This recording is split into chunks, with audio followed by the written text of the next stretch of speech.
Right, yes. Yeah. Setting up all my lights. Setting up Jordan's lights. Welcome to the podcast, my friend. Good morning to you. Afternoon. I'm not sure. It's afternoon for you, right? Before noon. It is 11 a.m. for me, so right at lunchtime. Happy lunchtime to you guys. Hey. What fun and exciting things do you have going on in your day today? You're a busy man, but you're always so cheerful. Yeah. Today I'm just editing videos, trying to get things together for TBS. We're launching that new knowledge base for all of our ambassadors, so I'm just making sure that we have all the information we need in there. That way they can all be successful. And, you know, not that I don't like answering questions. You know, there's 9,000 people asking the questions now. Totally. Absolutely. Yeah. Oh, my God. You are one of the few people I know that can be in like 12 different places on the internet at once. How did you develop that ability? I need to know. I struggle just writing a caption for my pictures. It takes me 12 minutes. I think one thing that really helps is throughout my entire life, I've never been able to continue a conversation. So I'll usually chat about it, and then I'll stop talking, and like a week or so later, I'll pick back up. There.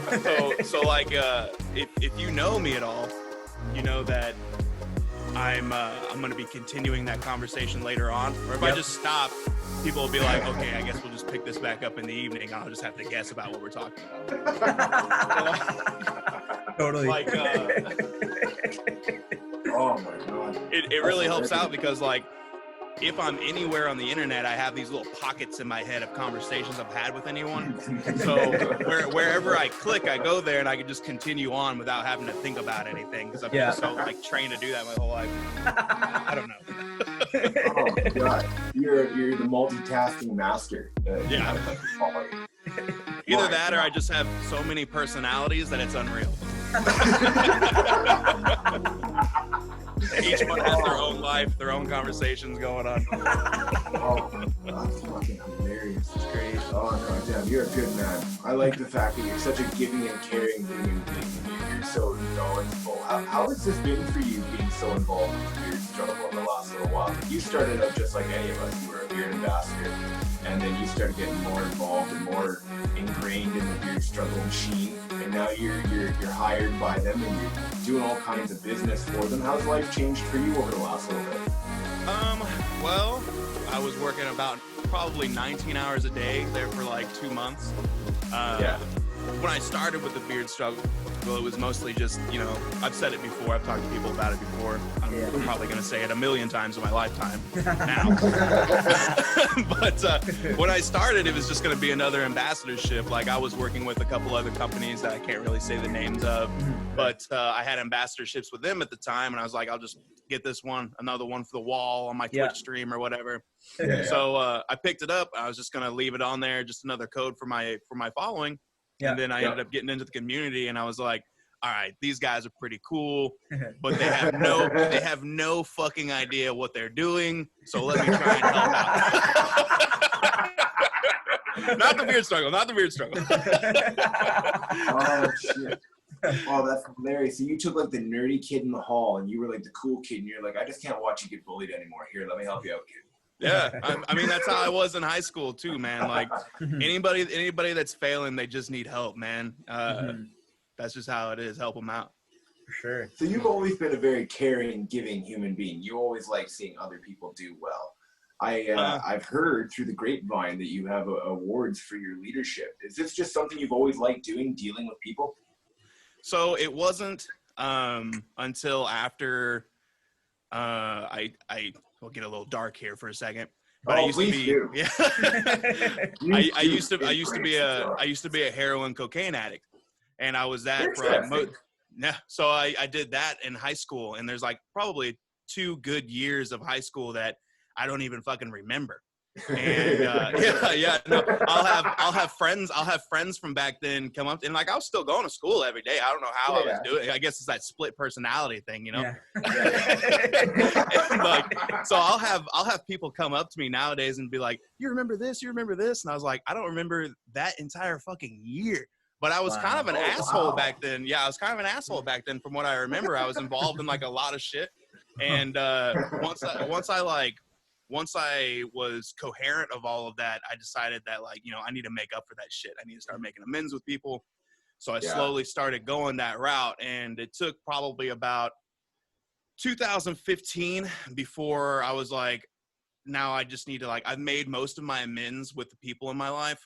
Mhm. Now I just need to like, this just needs to be me. It just feels right. Doing the right thing feels right. Totally. So that's what I just tried to strive to do for the rest of my life. Mhm. My God, that's a beautiful story. I love that story. I'm curious. You're such a kind soul. I can't imagine you getting mixed up in the wrong kind of a situation. But I know that even I myself at one point was in a bad place in life. I went to a high school where we had something called the Crystal Garden, my friend. And what it was a glass table out in the middle of the forest where all the kids would go before class, and they could like crush up their dad's Viagra pills and whatever, and they, you know, and they snort it or whatever. And you're like, holy shit. And you just watch these kids go to science class, and, you know, With a rock hard fucking boner. Rock hard boner. Jesus over here. They're not even this is how earthworms work. Right here, this is how they go in the ground, and fucking Zach's in the corner just. That's probably what I was like. Shit, do we tell the teacher? Do we just wait and see if he dies? Like, This dude's having a fucking seizure back here. I'm trying to learn about the earthworms and shit. The cells and shit, yeah. Mitochondria of the cell. Oh shit. I loved that high school. It was so fucking twisted. Then I went to a different one where all they did was smoke pot. It was a bunch of hippies. I'm like, this is way more chill. I like this. That's my environment. Get me into that environment, dude. Totally. Oh, that's fucking fun. Yeah, so bro. You had quite the interesting life. Yeah, a little bit. I don't really like to talk about it all that much because I think it's fucking weird, but it is my life. I like your life. It's interesting. I mean, you have one of the most interesting stories that I have wanted to talk to another human being about. Because Jordan knows I'm obsessed with Vladimir Putin. And I am obsessed with a particular photo of Vladimir Putin riding a bear. Yeah, dude. Yes. Yep. And you, my friend, are one of the rare human beings in this world that had a bear friend growing up. I need to know more about this bear.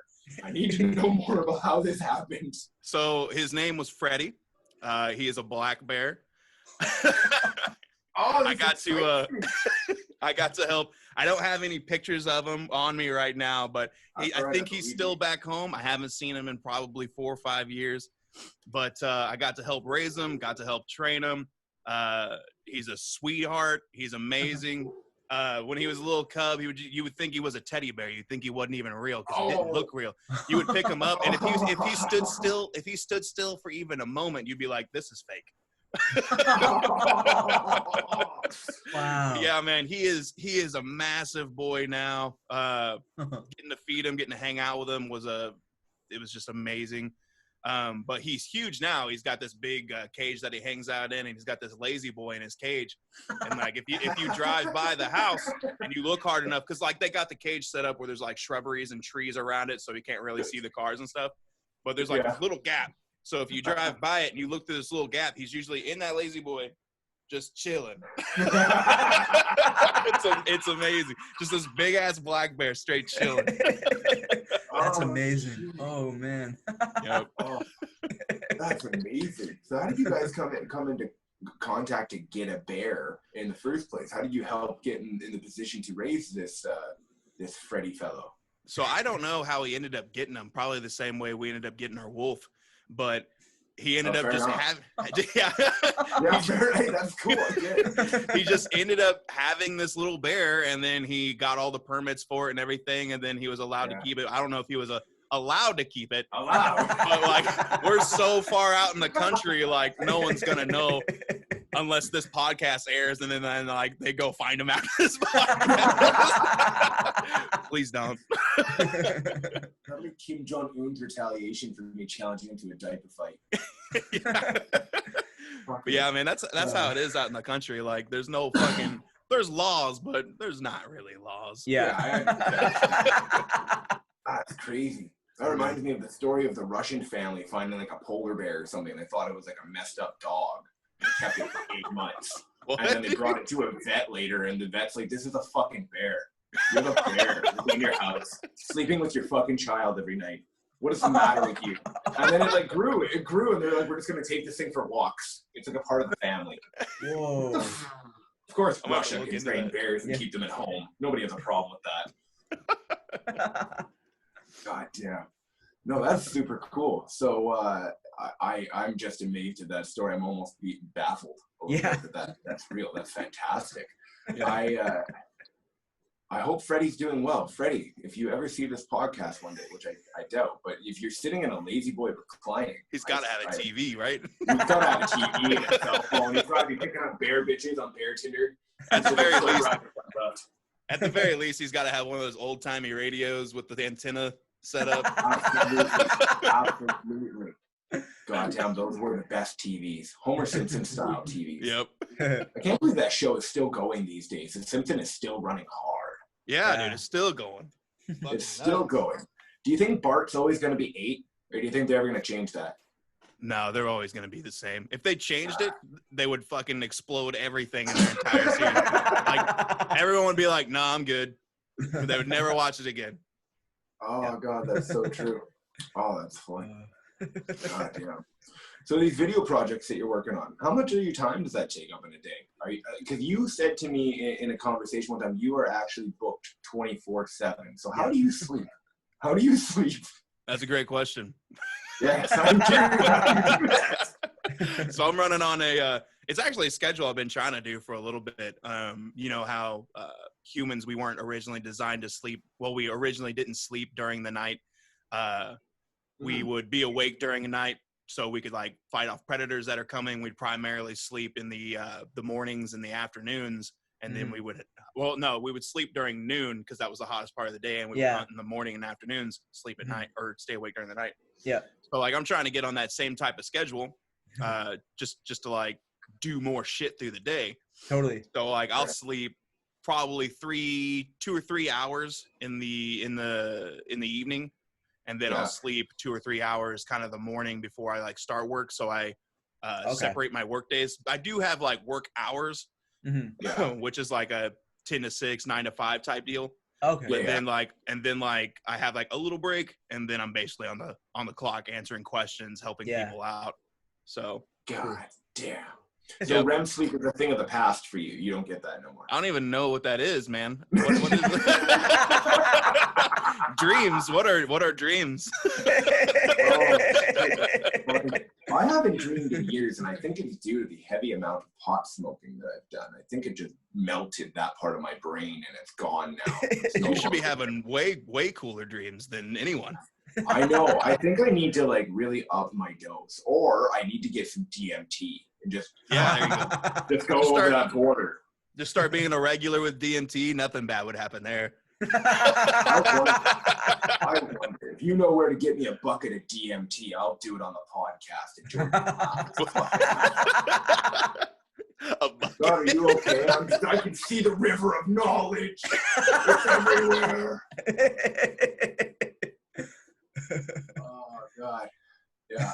No, it's I didn't hurt anybody there with that laughter, did I? Oh man. Adisi's just unconscious in the corner from Scott's excessive volume.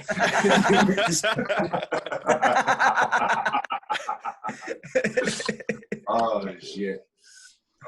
So what's some of the funnest things that you've had to deal with since becoming a part of the beard struggle? Because I know you became a moderator at first, and that must have been just a big job to take on, because there's 9,000 of us. The amount of shenanigans you must see in a day is ridiculous. So some of the funnest stuff, or the more fun aspects, I guess. It's always getting the groups together, putting these Discord servers together, getting people across the globe to actually be coming together as one physically and making these videos and stuff. That's probably the most fun aspect, because you're bringing an idea to life. Everybody wants to do this thing, but they don't have the ability, or they don't have the courage to reach out and find these other people to do it. Mhm. So Yeah. I'm basically taking that from them and then forcing them into new groups. And I'm like, okay, now you have all the tools. All you have to do is say hello. So Okay. So what I'm starting to gather is you're a lot like China in this sense. You're just like, Maybe. okay, we've captured you. Now we need you to make something for us. We've given you the tools. All you need to do is say hello. Yeah. Here are all the things that you need to succeed in life. Now you just have to speak up. Oh, that's hilarious. That's amazing. Oh, well, that's man. super cool that you help people like that. That like they may have an insecurity to reach out to people, and then we end up getting videos done like the Mortal Kombat video or the throw in the bottle video. And now that you've gotten all these other groups together, now we're starting to see projects come out of them. Is there one that stood out to you so far that you're like, that was dope? Oh shit. Oh man. So anything that the UK warlords and generals are putting out, everything that they do is fucking gold. This next challenge that we just issued to the US, I'm kind of excited about this. A lot of people are going, and it's probably because I titled it the way I titled. But like things might get a little bonkers, and I'm kind of excited for it. But like it's called it's called the Extreme Drip Challenge, and I basically said, hey, we want to see you dripping oil from the vial or from the dropper in an extreme way. Are you going to do it on a skateboard? Are you going to do it skydiving? Are you going to do it? And like, I just kind of left it at that. And like, I'm seeing all these ideas being tossed around. And it's just like, if any of this happens, it's going to be amazing. Ooh. So I'm just ready to see what comes of it. There's been some crazy, wild ideas out there, guys. I can't repeat any of it yet because the challenge hasn't come out. Totally. Of course. You'll see whenever they come out. Oh yeah, of course. Of course, yeah. That's fantastic. That's gonna be. So amazing. you guys have gotten the UK set up and you've gotten the US set up. Now you guys are working on Europe. Is that the plan? Currently, I just actually right before I got on here, I set up the server for it, and I'm going through and assigning roles at the moment. Oh, cool. So working towards Europe now. Mm-hmm. Have you had to learn a different language, having to deal with all these different multi-language people? Are you picking up Italian now, French, Korean? No. Okay. I'm actually a little worried about going to the EU because I know they all speak different languages, and it's been so difficult getting the UK people and the American people involved, and I speak their language. So like I can only imagine like what's gonna happen once I go over here. But I'm excited. I'm actually I just downloaded an app and I was like I should learn one of these languages at least just in case. Totally. So I've been messing with that for about 2 weeks. I don't know any of it yet though. Learning languages is hard. Totally. You know what I've had to do, which it might not work for you because it might take forever to translate all of these. But I just go to Google Translate, and when I get a girl from a poor country that wants to talk to me for money and pictures, and then tell me that I owe her more money because she sent me naked pictures, normally I just go to Google Translate and I translate it back and forth. And I mean, it's usually the same thing. I'm starting to pick it up. You so sexy. You look like you have lots of money.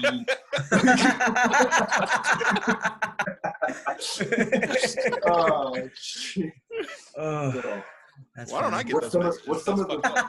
Oh yeah, I get. Scott gets all the messages. It made me feel a little bit better when we talked to Thor and we asked him what his most fucked up moment was, and he's like, "Oh, this guy sent me a fucking dick pic, and I was so fucking mad. I just fucking, oh man, I died. It's like a car wreck. It gets embedded in your brain." I'm like, yeah, I totally get that. It's I'm afraid to go into my Instagram DMs these days. I was telling you guys about it. I don't remember who I was telling about. It might have been you guys, but like I can make a 2-year-long catalog of penises for every day, for like a 2-year calendar of a different penis every day from my fucking Instagram DMs. I got into my so like ambassadors add me. I just assume if people are adding me and they're a guy with a beard that they're one of our ambassadors. So I'm just like, I absolutely accept. Well, so now I'm getting all these fucking messages on, Yeah, on you Messenger. gotta be careful. And I opened one time and like the video started playing and it was just some dude gobbling some other dude. And I was like, ah! Oh my God! Oh no. And it just happened out of nowhere. And like, you know, he saw it, so I had to comment on it. I couldn't just leave it like that. So I got in there and I was like, hey, dude, not my thing, but you're fucking killing it, guy. I haven't seen anything this well done in a long time. And then I just kind of blocked him. Yeah. You know, at least boost his confidence. He's got skill. Oh God.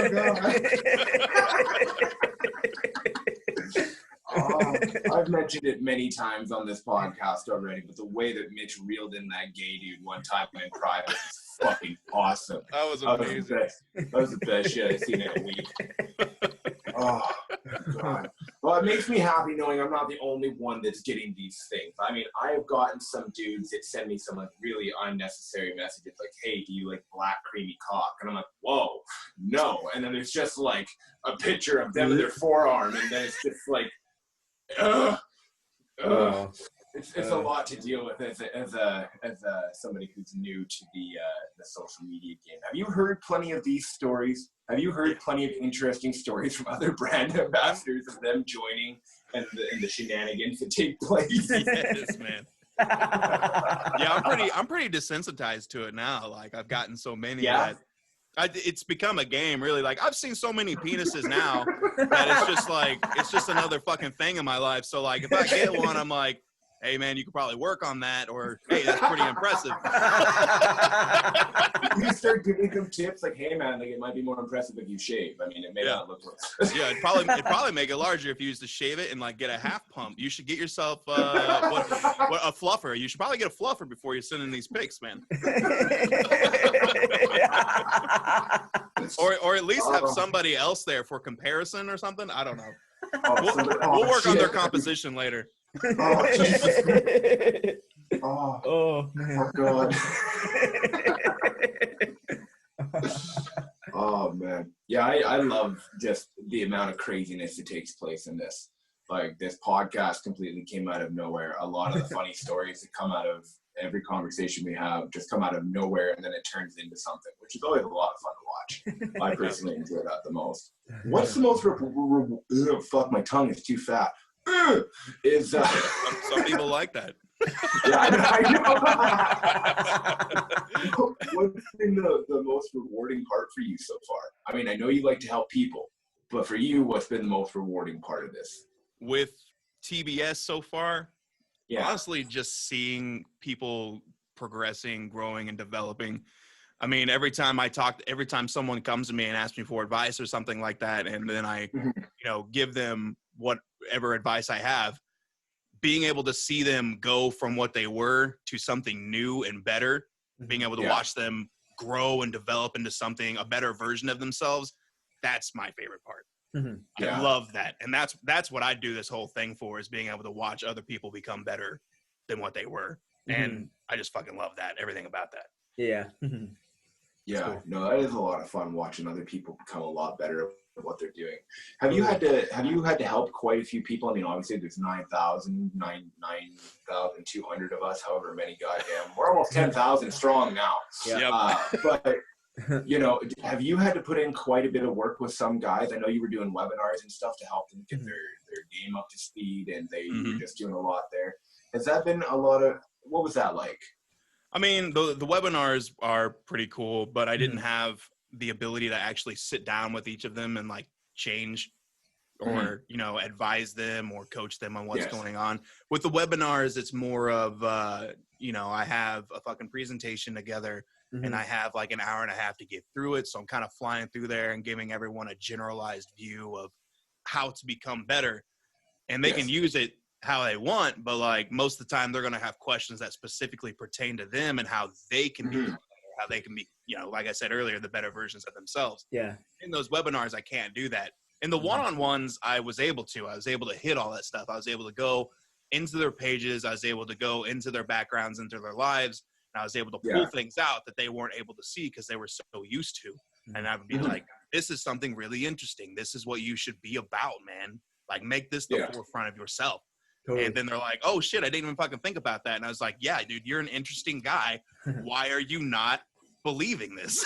But like I said, with the webinars, it's hard to do that because there's like 20, 30 people in there. And I can't do one-on-ones because I don't have time with 9,000 different people and growing. I would love to. I wish that was my full-time job, but it is not. Yeah. As much as I love everyone, I don't have the ability.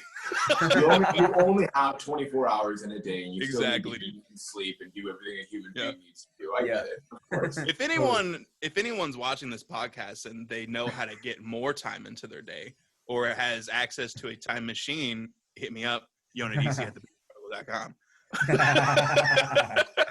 I have a suggestion, but it's probably not a good one. It might require an old habit to come back. The cocaine, it's a good way. Start hitting rush, dude. Oh, shit. Oh, that's funny. I think my favorite thing that I've enjoyed so far out of this is literally every morning I wake up, there's some form of randomness or shenanigans on my phone that I have to go through and deal with. This morning, I was trying to convince Jordan that he needs to have a midget clown stripper attend his bachelor party. And it upsets me that Jordan said no to my first offer of one clown stripper midget. So I increased it to 2, and he was still unhappy. Well, I mean, so now I'm offering 3, a bag of weed, and what else was it, Jordan? Something else? What else did I offer you? Let's offer you something else, man. Just something to get you to fucking have a clown stripper midget. Personally, this is more for me than it is for you.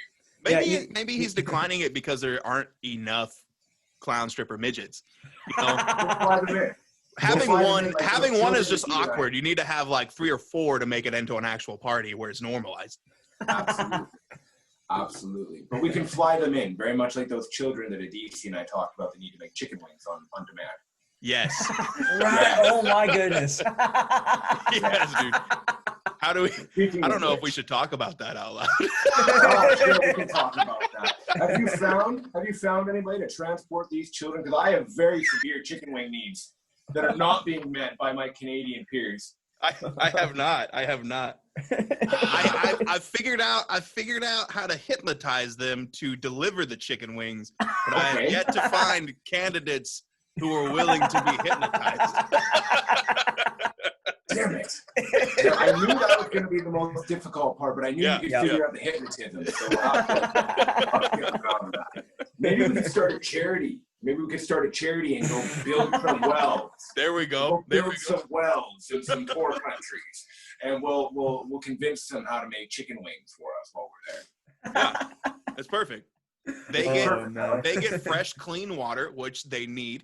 And we get chicken wings constantly in rotation, which is what we need.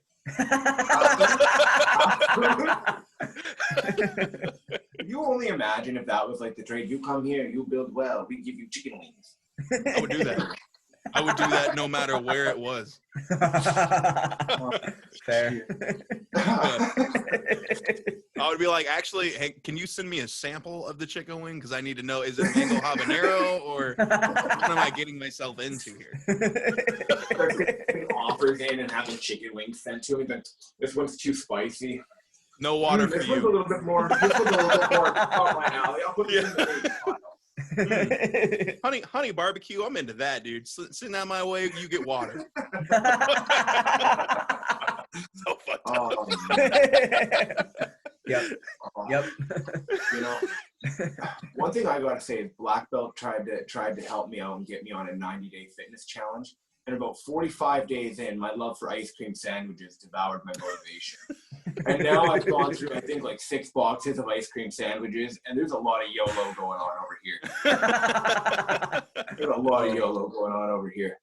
But now I've decided what I've done is I've shaved my chest for the first time in many years. And now I'm super insecure, so now I need to get a tan and start dieting. So this is like my torturous way of getting into shape. I know that you were going through a little bit of a fitness journey. How is that going for you, my friend? Not great. Fair. Yeah, I've collectively probably gained and lost anywhere between 500 to 600 pounds in the last 10 years. Yeah. Fair. And Just right pure now, sexiness. right now, I'm probably the second heaviest I've ever been. The most heavy being 332 pounds, but I'm 325 right now.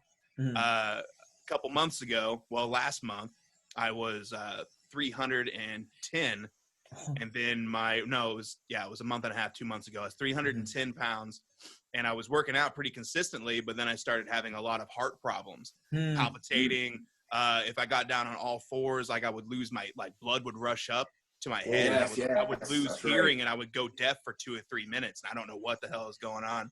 Couldn't breathe, couldn't do anything. I was having a really hard time, and wearing the masks with COVID and stuff like Totally. that. I wasn't getting off. Yeah, for sure. So I ended up getting like really down in the fucking dumps. Basically invested my everything into like TBS and working and just trying to distract myself. Well, here recently, being able to work from home, getting my shit together, like I'm slowly starting to get back together. Like if I get on all fours, I was trying to do yoga the other day. Like I used to do yoga religiously before I gained a lot of weight. So I'm trying to get back into it, get more flexible, get more fit for my health. When I got down on all fours, I was in like I can't remember the name of which I was trying out a new pose. I can't remember whatever pose I was in. And then like I lost all my hearing, and I was like, you know what? Maybe we'll pick this back up here in 2 or 3 days, Yeah, fair. So there's still some things going on, but very much trying to get active and trying to lose weight because my weight is the cause of all of this. So yeah, fair. Yeah, I see through your story that you're eating real clean, and I saw some of those delicious protein drinks that you had in your fridge, and I'm like, oh god, I want to try them. They look so good. Here I am. Protein 2.0. I posted them on my story, and then they actually hit me up, and they were like, hey, you want some discounts? And I was like, oh shit. Fuck yeah, dude, send me those discounts, bro. Oh, I fucking love that shit. That's amazing. oh shit, that's awesome. That stuff looks delicious. Every time I see you drinking that, or I watch your story and I see you just having fun, man, I gotta say, you're one of the happiest souls, and I'm glad to see that you're doing what you gotta do to get back in shape and whatnot. I had a very, very silly mind when I was younger, because I was 315 pounds. And for all those years, I used to do what a lot of people did. I'd go on Google and I'd look up like the magic pill. Like, hey, I got to find the magic pill that's going to make me just magically skinny. And then I turned into a teenager, and I thought that if I just jerked off a lot, I'd get skinny because it's still exercise. That didn't work. That didn't work. So I then realized that you physically have to get up and move more. And jerking off doesn't count as moving more, even though you're just... Yeah. You know, the doctor... Actually, jerking off hurts you more than anything because it lowers your testosterone. It does. It really does. And, you know, like when you go to the doctor and they're like, you need to work out and sweat. And you're like, I am. It's, you know, every night before I go to bed. I do this like 17 times a day. Honestly, I'm in pain from training so much. I'm overworking. I read that that's a thing on the internet.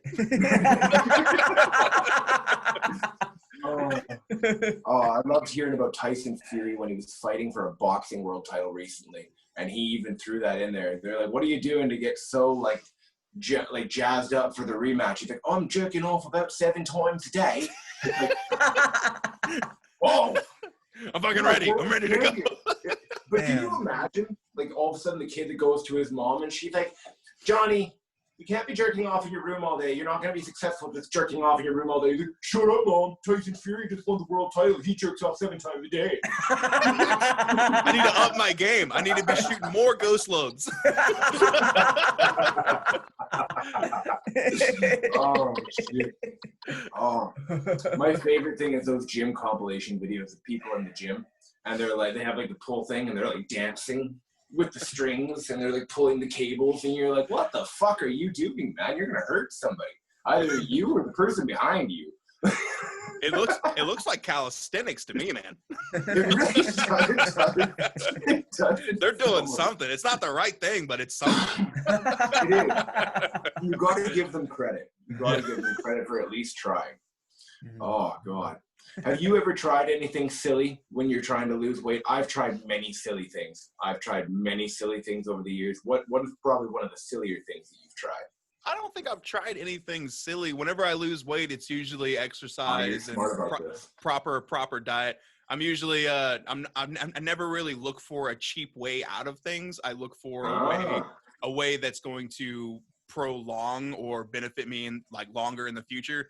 So like I never got on any of the fad diets. I did try keto, but like there's actually some science behind it. And like once you lose enough weight and you switch over, like you'll gain a little bit, but like as long as you're staying healthy, you're good. But like I never tried any fad diets like Atkins or anything like that. I was like, I'll just eat healthy like a normal person. I'll just stop eating a pizza and a 2-liter every day, and I should be better.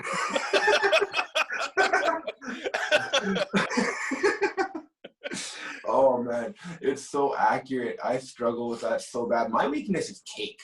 Like if I go to the store and they have like those little styrofoam pieces, and then they have like the cake in there, it's all wrapped up. I see those and it's just like, it's like your friend over in the corner. Scott, I'm like, fuck, I don't want to talk to you. Scott, get me. No, I don't want the icing off me. I'm trying to become skinny. I don't want to do this anymore. I know you miss the relationship we had. Totally. Fuck. I do miss it. I do miss you. Just take right. It's okay. Scott, look what just arrived. What is that? Your condoms? No, say fuck. Those the triple XLs. What do you got in there, Jordan? Yes. Oh baby. Yes. Ooh. It's alive. T-shirt. This merch right now? Yeah, man. Fuck yeah, dude. Moose Bros Podcast. Hell yeah. Oh, that looks awesome. Oh, I'm glad that looks good. Oh, that makes me feel good. Except it says text right there. It's like it's hard to see. You shut your face, Jordan. Shut your face, Jordan. You It's all good. buy that shirt, you'd be happy about it. Oh, I'm so excited. That's amazing. Okay. Oh, let's go. Oh, that's that. Oh, that's hilarious. Hell yeah. Yeah, no, we leave very unfortunate messages for Jordan on his that's in for his damn messaging sure. box every morning. Usually they're deprived whispering messages, usually from Mensky and myself. Jordan, did you stick it in her butt yet? Jordan. How does that make you feel, Jordan, knowing you're so loved? Did you? No. He hasn't, no. Not yet. But how does that make you feel knowing you're so loved that you get these messages? Yeah, it's interesting. It is nice. It is nice to like get messages and have people like reaching out to me, but it's also a little uncomfortable. I feel that. It's a little uncomfortable. Yeah. But like, I'd rather get messages from somebody than no messages. Oh, that was a cute. I can start sending the dick pic guys to you. No problem. No. I'll start tagging you in all the messages. Send them to this guy. Would you say, Jordan, that you're in a bit of a transformation right now? Your cocoon. We're slowly thickening your skin right now. You're not a fan of when you receive dick pics, but eventually you will receive so many of them that very, very much like our friend said here. Yeah, fuck it. It's just another part of your life.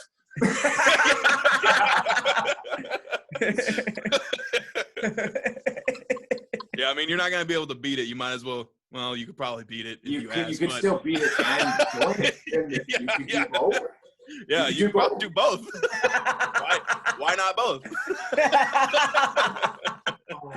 Oh, man. No, my friend, I have to ask you. You were literally, like I've said many times, one of the nicest human beings I've ever met in the world. I want to know, if you could death match MMA fight a celebrity, which one is it going to be and why? Ooh. Well, first off, I don't fight. I'm a pacifist. But so if I had to death match fight a celebrity. Fuck, man. I don't know. I don't know if I hate any celebrities that much. Who would you like to see two celebrities that possibly hate each other fight then? Like Vin Diesel and The Rock? That could be fun. But I love both of those guys. Fair enough. Fair enough. Could I watch them instead of fight? Could I watch them on a playground swing set jumping off? You could. You could. Yes. 2 swings? That's what I want. I don't want the death match. I want The Rock. Okay. I want The Rock and Vin Diesel. Actually, bring the death match back. I think I got it now. I think I've developed what I want. I want The Rock and Vin Diesel versus the playground. Death match. Tag team the fucking merry-go-round. Fuck that slide up. I want to see this. Oh God. There's actually that just reminds me of like I have this fantasy show and it's so stupid, but I want to watch it so bad. Essentially, it's Shaquille O'Neal. It's Shaquille O'Neal and The Big Show. And what they do is they go into like tiny little shops or like burger joints, and then they fight for space. So it's the two biggest guys fighting for space. And then like I want to have different seasons. I want to have that and I want to call that one Making Space. And then I want to do another one where it's Shaquille O'Neal and The Big Show building tiny homes. And like I want to make a Twitter just to tweet it to them just so I can get this idea in their ear because it would make millions, man. Oh, dude, that's so funny. The Big Show and Shaq making tiny homes. I would watch every episode of that fucking series. Have you seen that new show on Netflix where The Big Show's a family man? Yeah, that's what got all of this going. Oh, it's so fun. He does such a good job in that show. He's such a lovable human being. I know. I just love him. Were you a big pro wrestling fan? Because that's how I first came into contact with The Big Show. I saw him in person at a wrestling event, and I was like, wow, he's really that fucking big. He's huge. Yep. He's a giant man.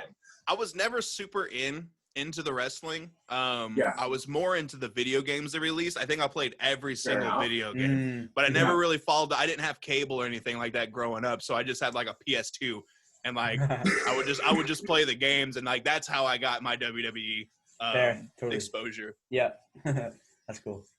Dude, that's awesome. I also played every single WWE game until, I don't know, 2010, 11. Yeah. It was awesome. I remember when it was just like the standard, like just the model of the person changed. He just like looked like this guy, and that was like how it changed. Then they started adding like tables, ladders, and chairs, and then story modes and manager mode, and then there's like the roster mode, and then there's all this other crazy shit that goes on. Mm-hmm. I love that so game. fucking much now. I kind of want to get it again now. It's been a long time since I played it. Yeah, the new I ones almost are have a cool. feeling that this should be a Twitch stream. Yeah, that'd be dope. Ooh. Yeah. That would be dope. I would do That'd be that. dope. But I would only play the character I've always played my whole life. Well, I've played two, and Who is that's that?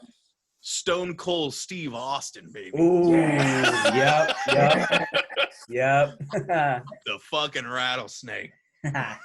I love him, man. He is a legend all in of himself. He's a great person, man. Mm-hmm. I love that movie that he was a part of, the one where he's like a prisoner and he has to kill all the other people on the island. Yeah, dude. What was that? Was that called? What was that? Was that called Condemned? Condemned? Is that what that is? If they're on like an island or something. Yeah. I can't remember. It's been such a long time. That was the last movie I saw with him, and like that was a good ass movie. That was a good ass movie. It hit me deep. Like right here, he's still there. He's still there. Oh, yeah, man. dude. I watched him on Hot Ones a while back, and that was pretty good. I religiously watch Hot Ones because, you know, chicken wings, interviews with celebrities. You basically got me sold on the chicken wings, so the celebrities is just a bonus. But yeah, Hot Ones is amazing. Oh, that's great. Do you have a movie series that you're a fan of? Jordan's a huge fan of Lord of the Rings. I myself I can't decide what I'm a huge fan of. I like everything that involves medieval and killing. Yeah. It was The Condemned. Mhm. I'm basically a semi-genius. Yep. Favorite movie series? Well, first off, I'm probably gonna offend a lot of people by saying this. But Jordan's fine. fucking wrong. Lord of the Rings is boring as fuck. Ooh. So Ooh. I have heard that from people. That's fair. As a kid it was cool. Yes.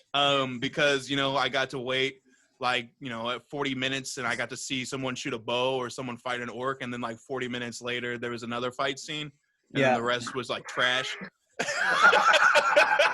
But now that I watch it as an adult, I learned that the whole thing is just trash. So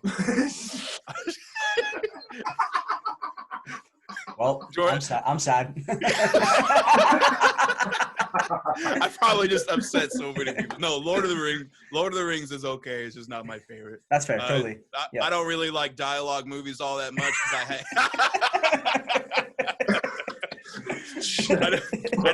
I don't like dialogue movies so much because I have enough dialogue in my life already. And Totally. if I'm watching a movie, I just want to see cool shit happening that I can dream about later that night. And also when I'm watching TV, I always just have it on in the background. I never really have the time to fully invest into it. Mm-hmm. But favorite movie series? I have to think about that, man. I'm still dying over here.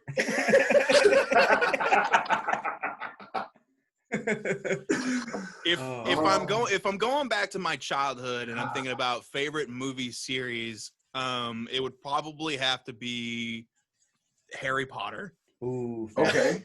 Yep. Cool. I went to the theaters to see every Harry Potter film. I saw them all in theater. I've read every Harry Potter book. But it was mostly because like my stepmom at the time really loved Harry Potter, and like her enthusiasm toward it kind of rubbed off on me. And like, it's magic. There's all kinds of shit. There's this kid that had a rough life growing up, and then all of a sudden he's this powerful being that saves the fucking world. I mean, what's not to love about it? I mean, it's the idea of you can be nothing, and then all of a sudden, if you work hard, if you put your mind to it, you can change everything. And I think that was one of my favorites, and I read all the books. But nowadays, I don't think it would be in my top, but I also can't think of what my top would be because I'm a piece of shit. Wow. Oh, that was like a stomach punch to yourself. Jordan, you didn't even have to do the stomach punching that time. Oh, shit, that's hilarious. Yep. Yeah, no, I can honestly say that, like, for me, it has to be probably, like, Fast and the Furious. It's, like, one of my favorite movie series because of how fucking ridiculous it becomes. Totally. Yeah. Like, at first, it's just, like, small ghetto family, trash problem, super nice cars. Really weird how it works out. Yeah. Then later on, they're just, like, the Navy rock dudes coming in and the government's hiring them, and they're like, we're going to go to Brazil and rip out a fucking bank vault and drive it down the road like a bunch of badasses and trade it into a fucking garbage truck like a bunch of sneaky fucks. It turns into a fucking Marvel movie. After Fast 5, they're all superheroes.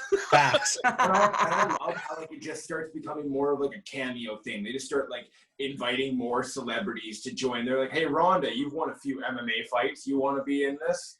Totally. She's like, sure. Like, Sure. I loved that first movie that I watched. Did you guys see Hobbs and Shaw? Yeah, so good. Where like the scene at the end with the monster trucks pulling the helicopter down, and then the rock falls from the top of this mountain into like a pile of rocks, and he gets up and he's just like, oh, sure. Totally. My favorite thing about The Rock is like how increasingly more ridiculous he's become over the years. Like, first of all, his physique. Yep. One thing, he's just a monster. Probably because he's just super massive. lean and just massive. He just looks like a monster. But like that scene where he has the cast on, I think it was a Fast and the Furious movie. Yeah, and it all was. Of a sudden and all of a sudden he's just like, and it breaks off and he's like, get back Yeah. to work. I'm like, Totally. I lost my fucking shit how when much that happened. pussy did you get after that? I was so high when that scene happened, and I saw it, and I was just like,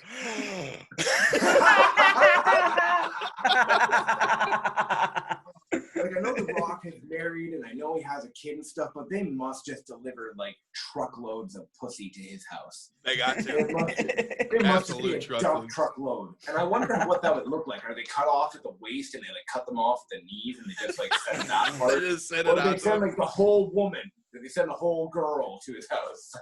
Yeah. The Rock is such a nice guy. He probably gets it, and he's like, you know what? I got a wife. I just can't. You're gonna have to send this to my buddy down the road. He's gonna love it.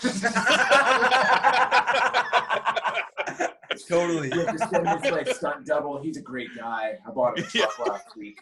He's a great guy. Such a good dude. Totally. Oh man. I hear The Rock is going to be Black Adam in a movie coming up, and I'm excited for that. Yep. Apparently, put a lot of training into that. But I want to ask you, my friend, who would you be if you could be a superhero? And they were like, "Can you please be him in a movie for us? Like, we're begging for you to be this guy in a movie." A superhero? That's a good question, man. Who do you want to be, or who would you want to come to you and be like, "For the love of God, please give us this"? Oh fuck, man, that is so hard. I would probably be.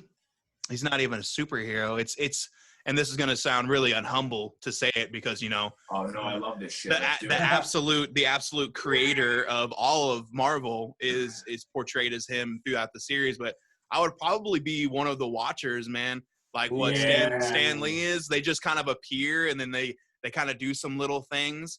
And then they just disappear, and then life continues on without even knowing that they did it. But like they influenced that, they changed it all. I would be one of those guys.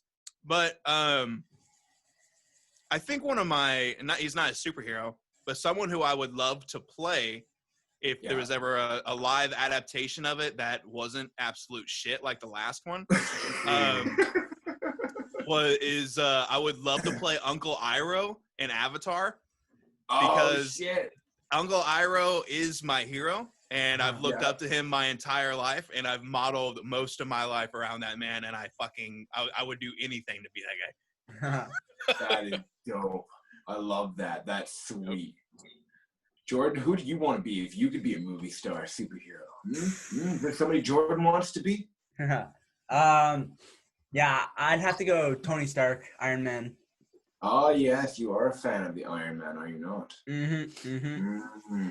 Yeah. Very interesting, sir. See, I think I'd have to be Spider-Man, but I would have to make almost like a comedy out of it. Totally. Because I'd have to have like a boner the entire movie. They'd be like, why is that one part of Spider-Man always bulging out? And like, it's just a part of my duty. You know, like I would make you like, get what you get. If you want to get saved, you got to see the boner. You get what you get. Like, I think that would be the thing with everybody in that movie. Like everybody that's a supervillain or a superhero, they have to have a boner and has to be like incredibly noticeable. But nobody talks about it. Nobody talks about it. Captain America comes over, he's just like, Spider-Man, I like what you did today. You showed a lot of courage. He's just fucking poking out, like he's just pitching a tent. Spider-Man 2, he's just like, thanks, boss. I really put in a lot of work, a lot of training. I'm just trying to become a better Avenger. And all of a sudden, he's just popping a tent too. He's just rock hard. The best part would be if Wonder Woman came over and she would pitch in a tent too, and you're like, what the fuck is going on here? No. Every time they say something courageous or honorable, that's whenever it goes up because they're so fucking horny for justice. Totally. Oh man. That's when they're most passionate. Or just that awkward moment with the supervillain, like Venom's all of a sudden like Spider-Man. I'm like, hey, is that you? Spider-Man's just like, time to save the day. Get back in that fucking asteroid and leave. Get the fuck out of here. You won't believe how hard it is for me to put my suit on. Oh shit. Oh God. Oh, I love this stuff. It's funnier than shit. Mm-hmm. Yeah. If you guys could, Go ahead. go on. Oh no, I will go ahead. Yeah, go ahead. You go ahead. I will go ahead. Wait. If you guys could choose a superpower, but it was a ridiculous superpower, what would it be? Ooh. I have mine locked and loaded. I've talked about it for years. I think I know I what want to mine hear your is. guys. I think I know what mine is, but I don't know if it's ridiculous because it's actually just super honest, or if it's because it's actually weird or what. Okay. What's yours, Jordan? You go first. I'm looking forward to this. What do you want? No. A superpower for Jordan. Can you shoot big dick energy out of your dick? Yes.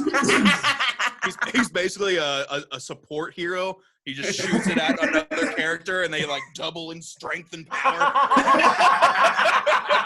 Totally, that's it. Yeah, Mr. Big Dick Energy. That's me. Yep. Oh, that's shit. great. It'd be amazing. See, mine would just be like, and this is more, I think, just creepy and honest than anything. I'd be that dude that would be invisible, that like peeks his head in walls and shit and looks at hot chicks. Because I mean, like, as much as people don't want to be that guy, I'll be that guy. Somebody has to be that guy. That has to be me. You know, if she's a pretty girl and she gives you a wink, why am I not going to go take a look? Why am I not going to go there? Oh, let's go see what you're doing. I would shoot pasta products from my hands. Nice. Amazing. It's got it. You know, you think about it, you're like, I don't know, but it has its uses. Totally. You can run up to the bad guy. Well, actually, you would want to be the bad guy with these powers because they're so fucking infinite and brutal. So,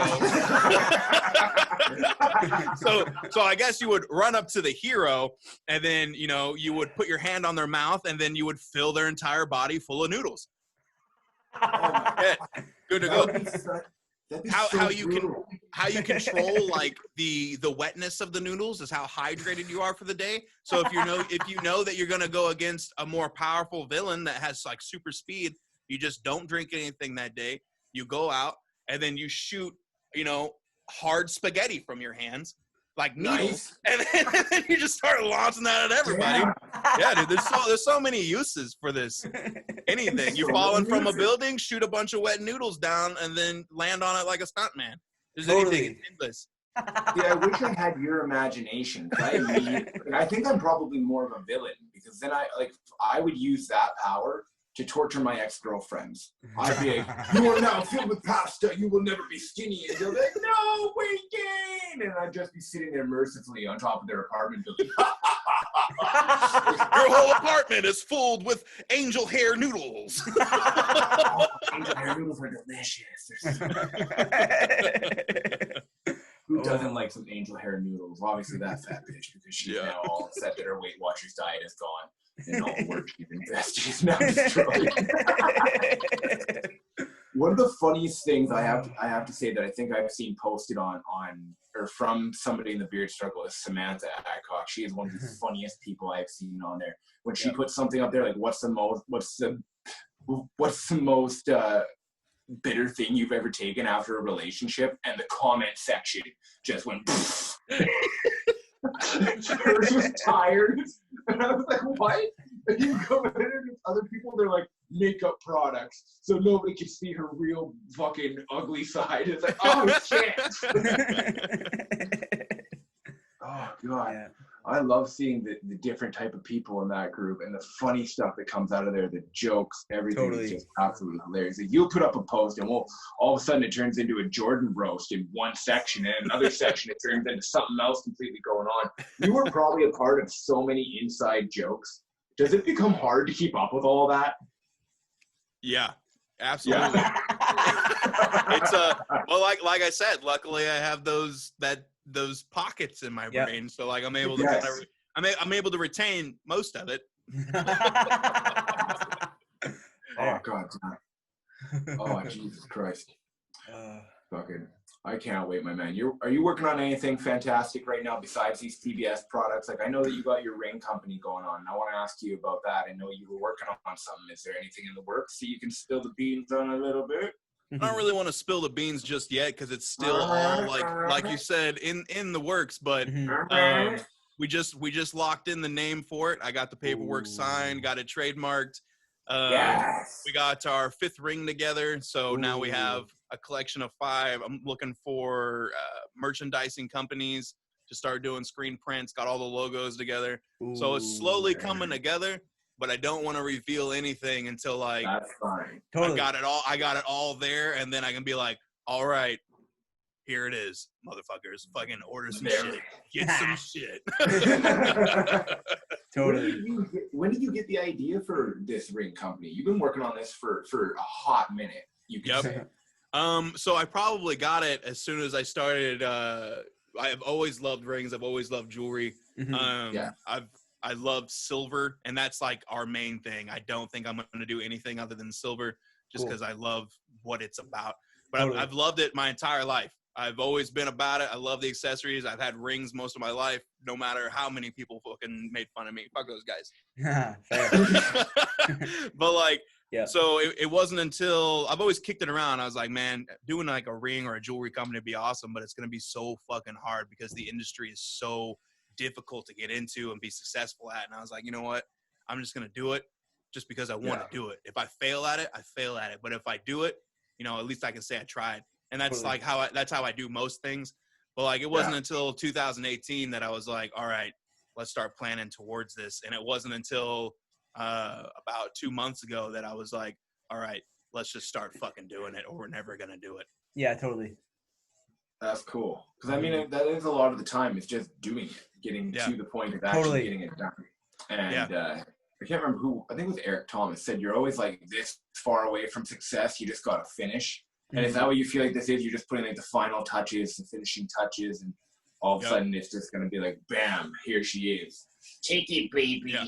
Take it, have it. Let's do it. I think that's been one of my biggest issues in life. I think I have all these ideas and stuff, but I never really, if I do finish them, it's because I invested in it for someone else. But if it's for me, I never really finish the product because I'm always working on it. I'm always too afraid to finish it. And like, I have all of these projects, so many fucking projects everywhere that I'm working on, but I just haven't finished them because I end up losing the point, or I end up being like, oh, it's not good enough. But I recently learned that my good enough and other people's good enough is entirely different. So like, I started releasing music here lately. I used to release it all the time back when I was in my band, but like I ended up, you know, I want to do more solo stuff, and I would never released anything. I would just write it and I would delete it. Well, I ended up releasing a couple like sneak peeks of stuff, and then my Facebook went fucking nuts. And then I ended up having to make another Facebook page, and it went up to like 2,000 in a couple months. And I was like, okay, maybe my music isn't as bad as I think it is. Maybe I only hate it because I made it and I hate myself. Jesus Christ. So like, so now with like other aspects, like I'm still working on this album and I don't like it. There's a lot of things about it that I don't like, but I'm going to release it anyway, just to get some feedback so I can be better for the next one. Because if I don't release stuff, I'm never going to release anything. I'm never going to do anything with my life. And that's kind of how the ring company is working. It's how my board game's working. That's how music's working, all of this shit. Board game, you say? Yep. Board game? Oh, shit, son. You are a man of many talents. Many people don't know this, and I'm probably going to admit this for the first time on the podcast. I also thought about making board games as a young lad and never got them done. How did you ever come into this idea, good sir? So, board games are the shit, first off. Like, a lot of people are like, oh, I hate Monopoly. And I'm like, you're playing some boring ass board games. There's some sick ones out there. Like, have you ever played the Dark Souls board game? Because that thing's fucking dope. There's just all kinds of like amazing RPG style board games, and that's kind of what I'm making as well. Like, I've got this one. It's real dark theme. I don't know if you've ever played like Bloodborne, but it's very much like Bloodborne. And essentially I've got this entire story built out for it. I've designed this chapter-based story, and I have DLCs for the board game that you can get new like villains and shit. Oh, But damn. basically you are a monster bounty hunter in this post-apocalyptic world where like accursed monsters have come up, and there's very little humans left in the world. And the ones that have like magic powers have been essentially stolen, and they've been gifted and like molded into these monster killing machines that are part of this organization called the Court of Crows. And they go out in a murder, and then they kill all of these fucking monsters that are terrorizing villages, and they hunt giants and all these things. I have all of these giants and miniatures set up, and like whenever you go in, you have these it's like a 5-player game. You can go in, you have these massive battles where you're fighting zombies, giants, what the Wendigos and shit like that, and they all have their own fucking turn-based attacks that you have to memorize. And then there's all sorts of shit to it. It's so fucking in depth that sometimes when I think about it, I get lost and I have to refer to my own rule book. So fair. That sounds. Yeah. When that comes out, Scott, that sounds like a piece of content. Moose Bros play Adisi's board game. like a live stream or something like that would be hilarious. Yeah, dude. If that ever comes out, I actually have some artwork chilling somewhere, but I don't know where. Fair. Yeah. Yeah, man, that's super cool. I love that you have such a creative mind, and you can make this stuff happen. And like you said, you got so many projects. It's hard. I know, like I recently started doing more of like my artistic stuff, and man, it has been a battle some days because you don't feel artistic some days, or another idea pops into your head, and you're like, oh, I got to work on this one, and then the other idea kind of loses the glamour it had. But then you'll come back to it eventually, and you're like, oh, I got to work on this again. Yeah. Yeah, what's been, have you found a way to kind of get past that, to work on one thing now and get to the finish, or is it still a battle for you jumping back? Can you guys see that at all? Oh, my victory boner is throbbing. Ooh. That's actually one of the characters in it that you battle. Oh, damn. See if I can find the this guy's one of my favorites. Ooh. Yes. Nice. Yeah, it's very, very bloody, very gory, and I love it, man. Nice. Absolutely. That's Yep. fun. I blacked out on your question, though. That's okay, I forgot it. I'm too stoned. That's fantastic. Yeah. Just the idea of that. I mean, how did you come up with such a intricate, in-depth idea? And it's fair. It looks like it's doing well as far as production goes. Yeah, I have no fucking idea how I do anything. Does your brain just think of it? Does it just happen? Yeah. No, yeah, it's not something that I move towards. It's not really something I think about. It just fucking happens most of the time.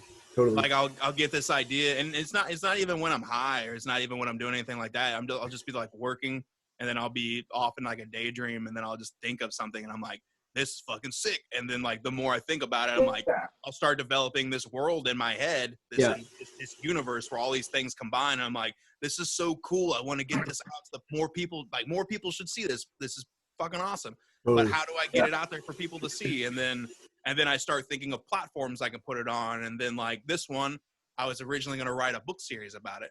And I had all of these amazing things together for it. And I was like, all right, well, I obviously don't have any time to fucking write a book. So let me try and turn it into like a video game. So I started learning how to code in C++. And I started like coding out this video game. And I was like, you know what? Coding is actually pretty fucking hard. Like I got a lot done. I got like the main interface of the game. I got a couple levels designed in Unreal Engine.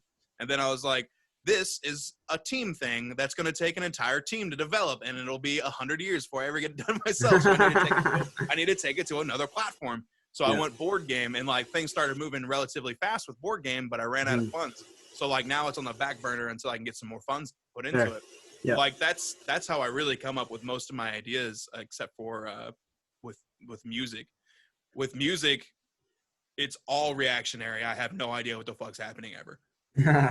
I cannot think of a direction and go in that direction. Like I'll sit down and start making sounds, and then whatever comes out is what comes out. If it ties into the rest of the album, then Thank God. That's cool. Totally. That's cool. Yeah.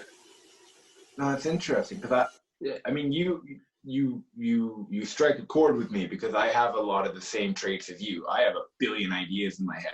And sometimes I'm like, this one's going great, and then you fuck off and you do something else for a bit, and then you come back and you work on something else. Yep. I actually really enjoy like the artistic mindset because there's a lot of freedom to it as well. Like if you don't want to work on something, you can, like you said, put it on the back burner and go work on something else, and then give yourself a little bit more freedom. What's your favorite part of having like an artistic mindset? Is it just the creating and bringing it to life? Are you in love with the process? Like I love the process of being artistic, having nothing. And then slowly, like, how am I going to do this? Almost planning it out is more fun than doing it sometimes. Yeah. So definitely the process of getting it together is one of my favorite things. I love, man, I've said I love a lot so far on this podcast. I need to calm down. You're a loving guy. You're a loving guy. I adore the process. Getting it together, coming up with the idea, that's probably one of my favorite part because it's this, only you have this idea. No one else is thinking of this thing. It's just your private own world that you've created that you're experiencing. And then being able to bring that into something and like the process of taking it from this world into this world, that's probably my favorite. My least favorite is completing it and putting it out. And I think that's why I think that's also why I don't complete so many things, because once I complete it and I put it out there, then I'm like, all right, well, that's done. Fuck that. Let's move on to the next thing. Totally. Yeah. Oh, that's funny. I feel almost the same way with my comic. I've gotten to a point with it now where I'm like, I'm just gonna put this on the back burner for a little bit until I want to work on this again.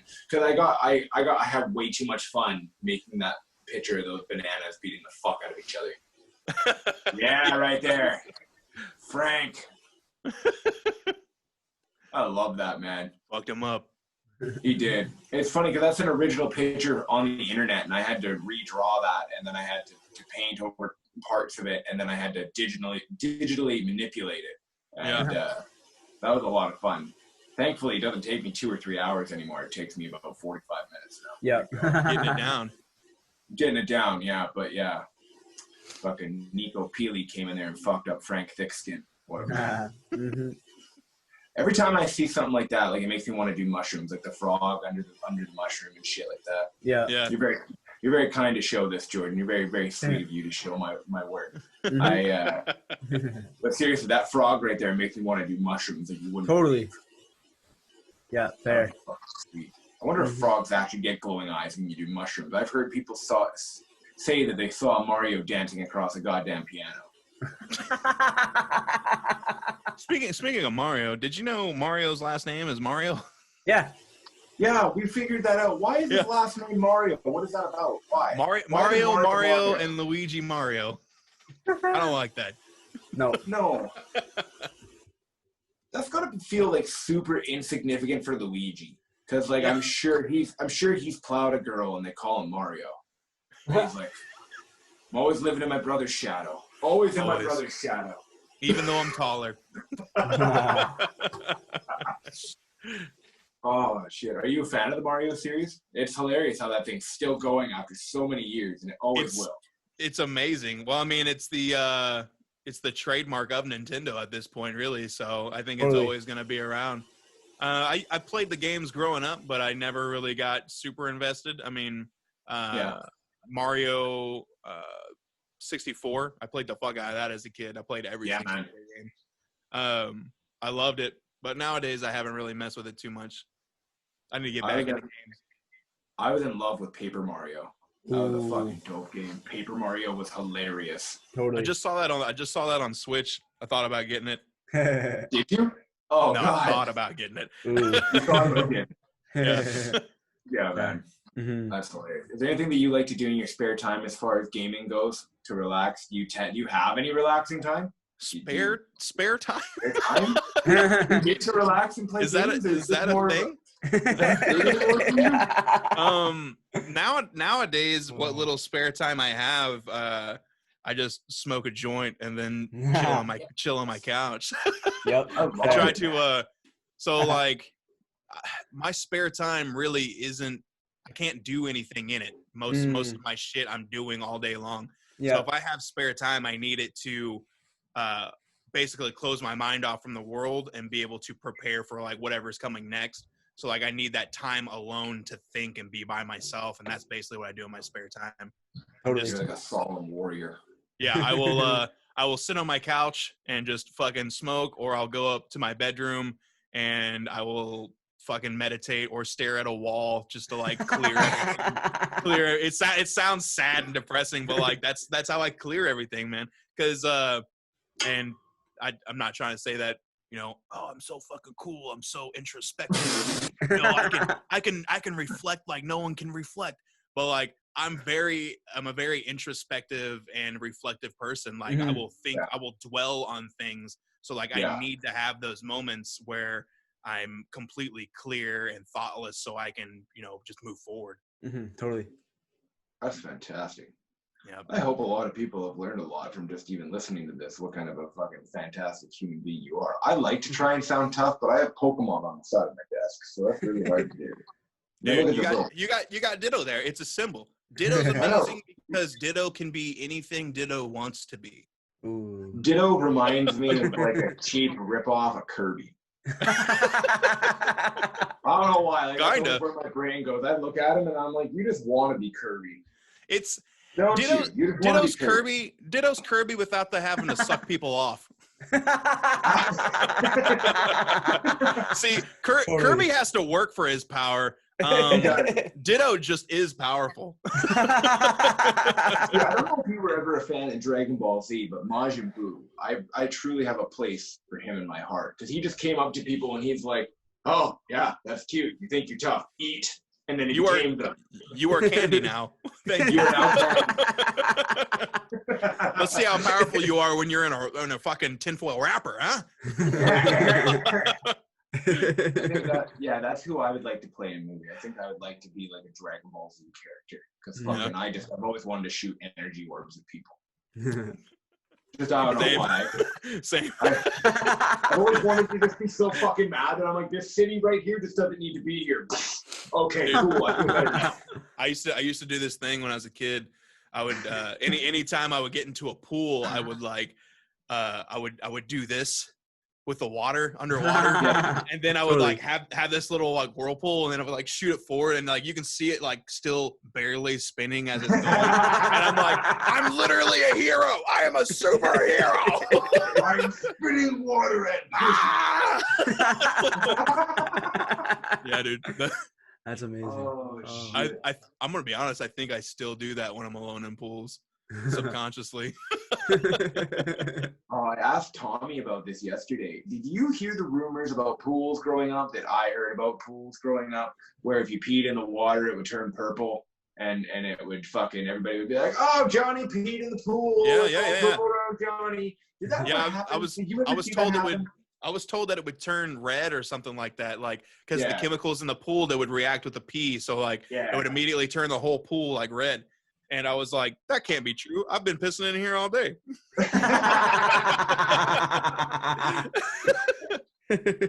I think you got some faulty chemical. Yeah, I was trying to figure out the other day when I was talking to Tom. I'm like, I bet that's like an urban myth they just told people about just to fuck with them. Totally. I bet that was just what that was. Nobody's water turned purple. That was a lie. I need to look that up after this. Yes, of course. I need to get the facts on that. Well, my friend, I am sure that we should probably let you go, because I know you do have a million things on the go. I'm sure you have projects to work on. I'm sure you have your ring company, other things. Just being handsome and gorgeous the way you are takes a lot of time. So I just want to say thank you for joining us. Is there anything that you want to talk about or ask Jordan, or is there anything you want to speak about that I have not touched on with you yet, my friend? I'm like, because I like editing videos as well, so I was curious to see like what other people's like workflow is and like how they go about like editing a video. So like, what is your like typical process like when you like sit down to like edit something? You're gonna hate this answer. I'm ready. I have no fucking idea. Fair. Yep. If I sit down to start doing something creative, it's always going to be different every single time. Yeah. Especially if I'm editing other people's stuff. Yeah. Totally. And it depends upon the project. Like if people are sending me in footage, then I just look at it and I'm like, okay, this is good. I can use this. This is absolute trash. Let me get this out of my computer and throw it in the trash. Yeah. And then, so for me, I guess starting out with the process, it's finding the good bits. Oh, okay, cool. Yep. Linking it. I always link it to some kind of music track, to the beat, to the tempo, what's going on. I mean, if you're editing these types of videos, it would be very much about getting all of the most important content, the most not necessarily thrilling but informative, the best parts, and making sure all of that is in the video, and then taking out any of the fucking nonsense, or and by nonsense I mean like if I do this, take that out. That's staying in. any of the ridiculous shit, and just keep all the important shit. But if I'm doing like a music video, or if I'm doing anything with backing tracks, I will always do everything, or I'll have my changes switch with the drum beat, or with an important movement within the soundtrack itself. Ooh, that way it adds much more power to the next clip.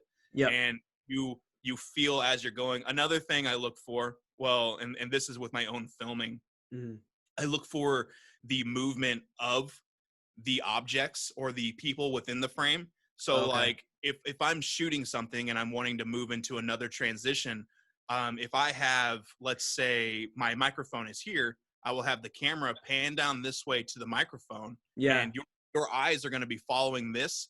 So my next frame needs to be something coming from over here, because my viewer's eyes are already over here. Yeah, totally. So I need to start with an object or something, transitioning over here and coming up maybe over here. Yeah. And what I do is I think the whole time, all right, I'm moving to the beat, I'm keeping things going, and I'm fluidly moving my viewer's eye around the screen and not causing any, disturbances, any panic, anything like that. Unless you're trying to go for that type of feel. Usually I keep a very chill vibe in my music videos. So I think about all that whenever I'm doing it. That's sweet. That's really cool.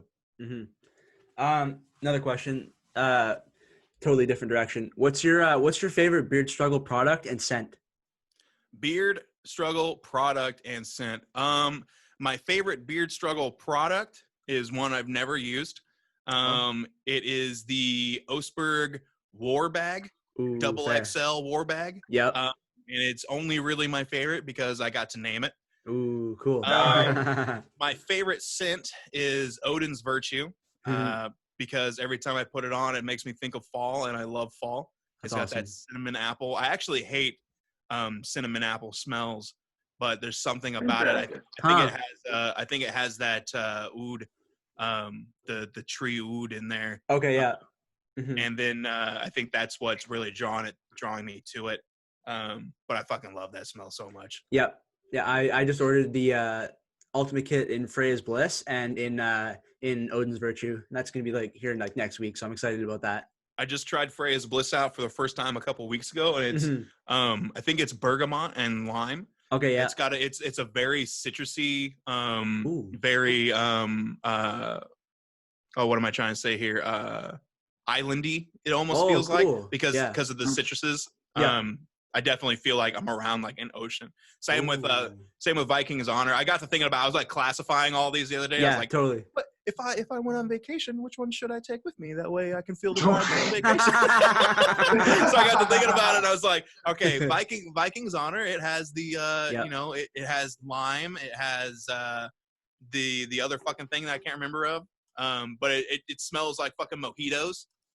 Mint and lime. So it smells like mojitos, and I was like, that's islandy. That should be a vacation thing. So I got like Vikings Honor and Freya's Bliss for when I visit Florida or California. Oh yeah. Nice. Yep. That way I can feel the vibes.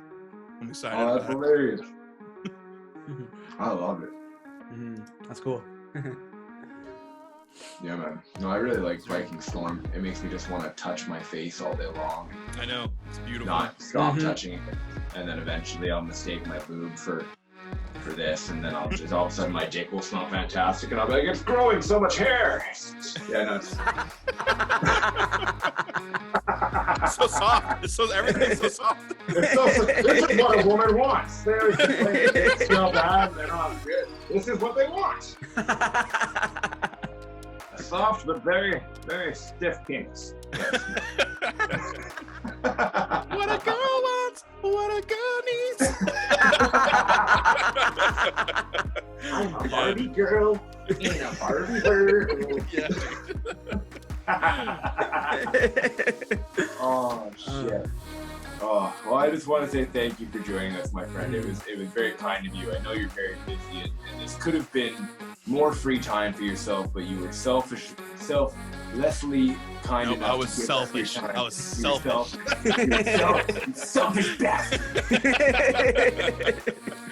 So, I just want to say thank you for joining us. You're an absolute legend. I personally appreciate everything that you do quite a bit. I remember the first day I ever got to talk to you, and it was a lot of fun from that first day to where we are now. The shenanigans that have taken place, the growth that we've all had. I just love you, Adisi. If I could, I would kiss and lick the side of your face, but I won't. One day. Yeah, man.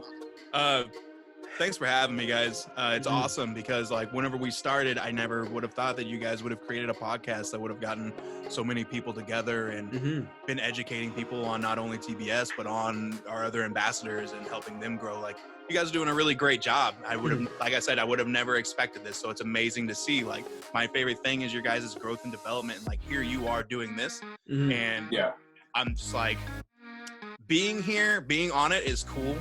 But being here and seeing you guys do it and succeeding is a whole other level. Like I love watching the growth and development of you guys. So honestly, thank you. So well, you're welcome. And I'm going to now take off my pants. And I'm just going to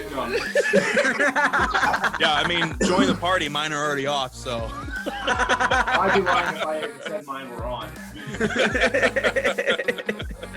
So, but no, thank you, DC. You're an absolute legend. I appreciate the shit out of you. I don't even want people to use my discount code. Use his. Yeah, link down below, as well as with his Instagram. Yep, all that stuff down below. Thanks, guys. Much appreciate. Cheers. No worries. Thank you, sir. Awesome. Good stuff. Good stuff. I enjoyed it.